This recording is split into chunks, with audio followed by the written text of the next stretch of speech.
This is Marlin, our 1993 Mazda Miata race car. And this is WanderBox, a little camper my wife Kate and I took from a bare shell and customized into a cozy little camper treat for two. We've got a lot of trips planned for this little camper, but before we venture off too far, we need to test it out close to home first. That way we can iron out any potential issues we're undoubtedly going to come across. Our first booked camping trip is less than 2 days away, and with our normal tow vehicle unavailable for the weekend, we're left with an interesting dilemma. So despite research and general common sense, we've decided to ask ourselves an interesting question. Can you use a Miata race car to tow a camper? Well, today, we're about to find out. I'm Bo, this is Blacktop Nomad.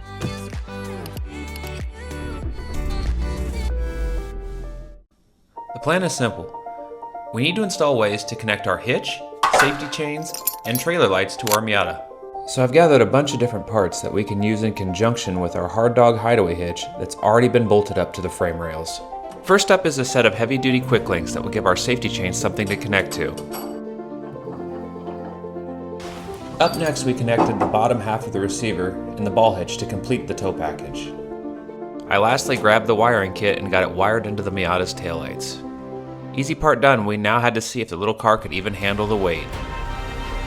Moment of truth, I wheeled the trailer into position. And while holding my breath, slowly lowered the full weight onto the car.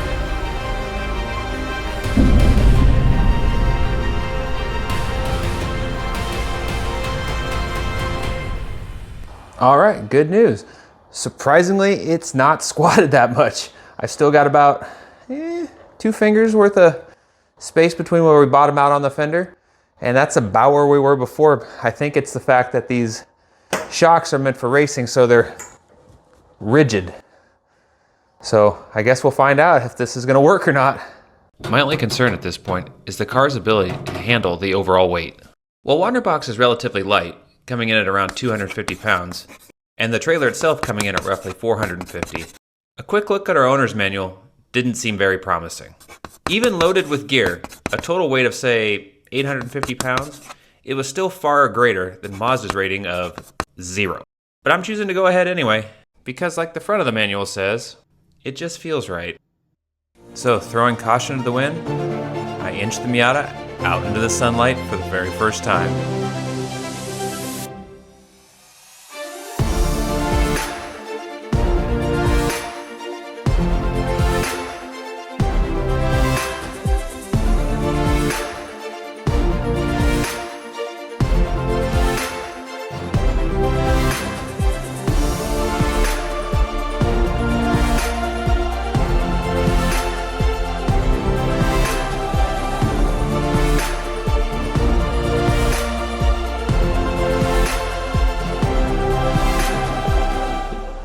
Well, I'm absolutely blown away by this. I mean, I think it's actually gonna work.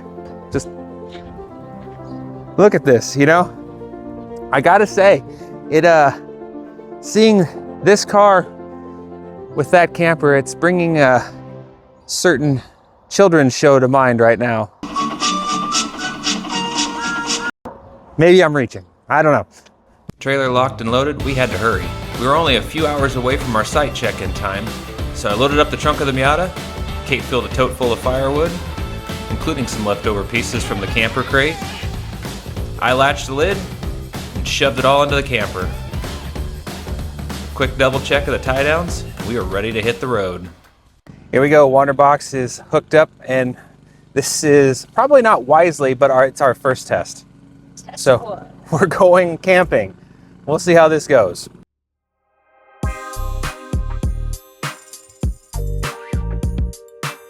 Okay, here we go, from the stop sign, here we go.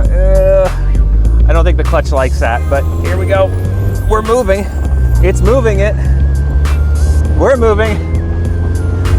Oh God, this is so sketchy. I'm so scared, actually. I'm curious what it's gonna do at highway speeds. I really feel it back there. Woo! Okay, stop.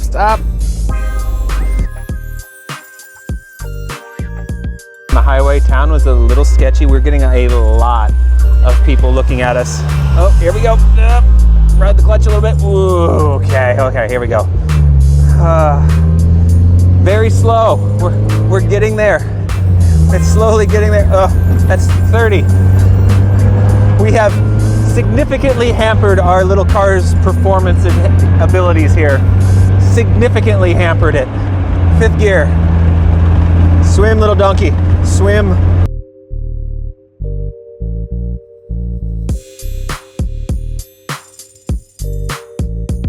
I have to make a run for every hill we do right now, because if I don't, we lose so much speed. Come on, little Marlin, hang in there. You got this, buddy. Let's go. Charge. There's a hill coming. Ah! Speed. We need speed. We're not gonna make it. Ah! Oh my God, there's a line of cars starting to form. Ah! Okay. Here we go. Down to 4th.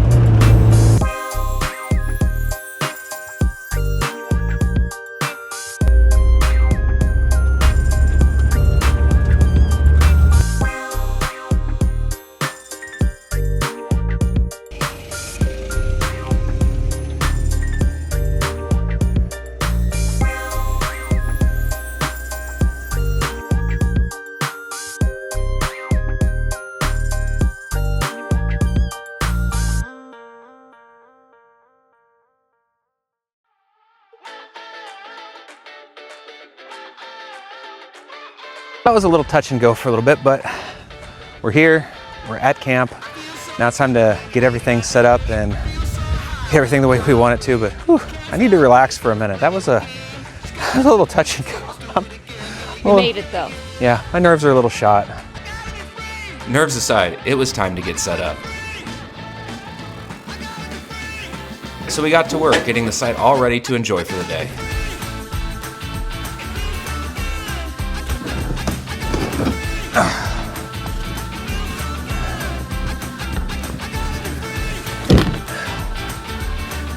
Boy, she's kind of a wreck right now. Well, let's get it back. Put back together. Okay. Campsite set up, it was time to start enjoying the lake. And that meant doing a little fishing. So I got our lures all tied on and made the first cast out of the day. And I immediately started reeling them in. And not to be outdone, Oh, you caught it on the spine. Kate started reeling them back in. Again. You got that? Is that same drum?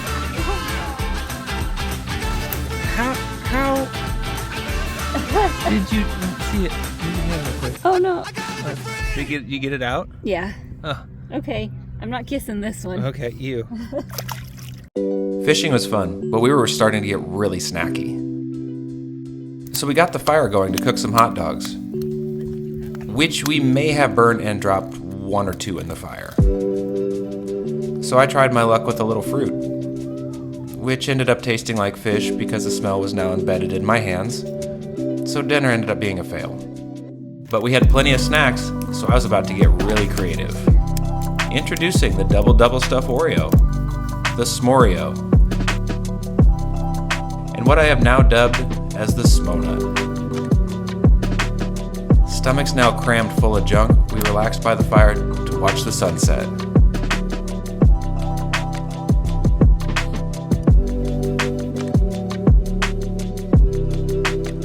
And as darkness approached, I broke out the party lights to give our campsite that perfect evening vibe.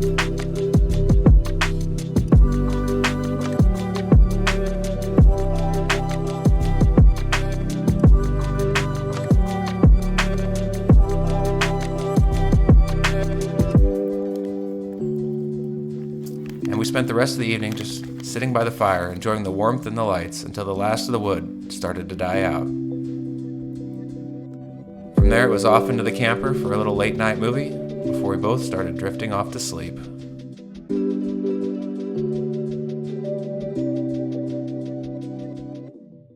As the sun rose the next morning, I woke up feeling a little rough around the edges. I had to sleep in my contacts because, among other things, I'd forgotten to pack my contact case, so now my eyes were irritated, making it impossible to keep sleeping. so I opted to grab a few breakfast Oreos and take a morning walk instead.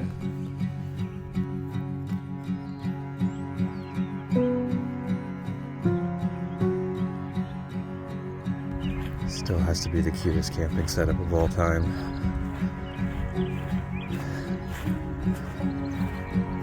I could hear so many people talking across the lake, talking about the little car. Like, did you see that car? We had so many people staring at us. I love it.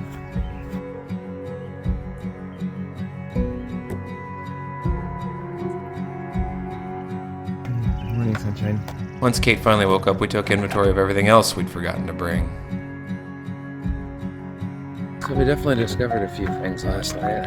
Like, one, definitely make sure you make a list and double check, because I think I forgot half of everything I needed. I think I was just too excited to get the car out. And Kate discovered that she needs a fluffier pillow. I think her neck is like almost busted in half from sleeping on the pillow from the mattress last night. So definitely some kinks we're going to work out, but we learned a lot of things, and hopefully when we take it out in the truck next week, look out for that video coming up, we'll have a much easier time with it. But overall, I mean, this has been a pretty fun learning experience this go around. Up at the shower house, I quickly got around, basking in the warm reflection of the prison-style mirror, stopping only to quickly admire the vast selection of outhouse TV before I left. All packed up, it was time to head out. Homeward bound, right? Yep. Well, breakfast bound. Okay, yes, food first. Breakfast food first. We were a hungry hot mess, but I can't say I really cared all that much. We hadn't gone anywhere exotic or spectacular, but even still, the whole trip felt like something you'd only see on TV or read about in a book. As we sat together enjoying our breakfast, Breakfast time. Yay. I couldn't help but sneak a glance out at the wonderful little car that took us on an unforgettable journey together. If you enjoyed seeing Marlon and want to see him and WanderBox on another adventure together, leave a comment below and let us know where you think we should take them next. And make sure you're subscribed to see where we head next on the Blacktop Nomad.